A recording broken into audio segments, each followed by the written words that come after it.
Bonjour, je m'appelle Patrice Béguin, je suis exploitant agricole sur la commune de Cranchavant. Depuis le 1er janvier 1983, j'ai pris l'exploitation avec les chèvres en 1986. J'ai acheté 80 chèvres, je suis monté actuellement à 200 chèvres et je fais du pâturage toute l'année pour essayer d'être autonome en alimentation. Je fais du foin, de luzerne, des prairies, actuellement on a 160 hectares.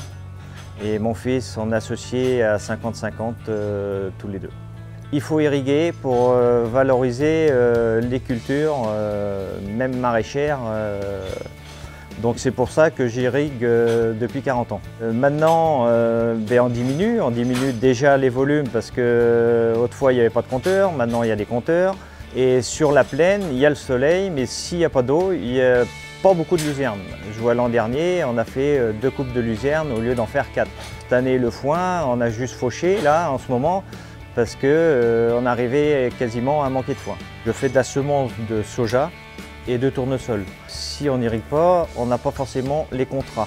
Les sojas, ça fait 5-6 ans que j'en fais. Si on ne les arrose pas, c'est pareil. Le volume n'est pas assez important pour pouvoir faire de la semence aussi.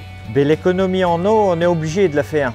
On a des volumes en moins. Après, c'est que les arrêtés sont vite arrivés. On fait quasiment plus de maïs sur la plaine. On se met plus à irriguer les luzernes, ce qu'il faut pour les chèvres, pour avoir l'autonomie fourragère pour les chèvres. Heureusement qu'ils nous ont donné un peu l'autorisation d'irriguer les luzernes et ils m'ont refusé même d'arroser mes prairies pour que les chèvres aillent dedans. Dans le département, il n'y a pas tellement de chèvres qui vont au pâturage dans des pâturages irrigués. Donc ce n'était pas dans le listing pour donner l'autorisation d'irriguer. Actuellement, on a un volume d'eau, mais on est sûr de rien. Donc avec une réserve, on peut assurer les récoltes. Et ça, c'est primordial. L'été, après une céréale autour de la ferme, je fais des choux fourragés pour mes chèvres. Ça me fait 2 mois et demi d'aliments pour mes chèvres. Sinon, je ne les aurais pas. Et heureusement, je les avais cette année, parce que sinon, il aurait fallu que j'achète du foin.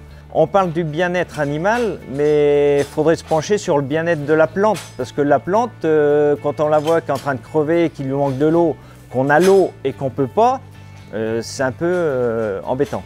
Je trouve que c'est un peu dommage que les gens détruisent comme ça. C'est des biens privés. Quand on va commencer à sortir les enrouleurs, qu'est-ce qui va se passer ?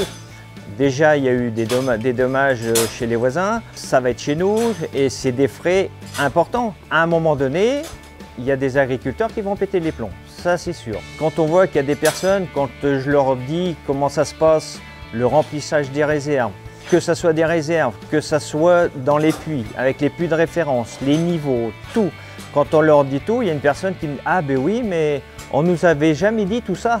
Ben oui, c'est qu'il y a beaucoup de gens qui ne sont pas informés de tout ça.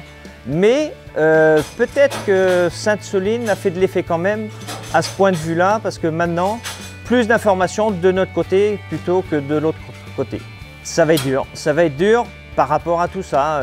Dès qu'on sort le pulvérisateur, il y en a toujours qui sont là avec les appareils photo, ils savent pas ce qu'on épand, parce que des fois c'est de l'azote, on voit sur les réseaux sociaux les phytosanitaires, on a des contrôles, donc c'est tout noir sur blanc. On va quand même continuer l'agriculture, moi pas longtemps parce que je vais avoir 62 ans à la fin de l'année, donc la retraite approche. Mais ça va être pour les jeunes, va falloir se défendre et beaucoup.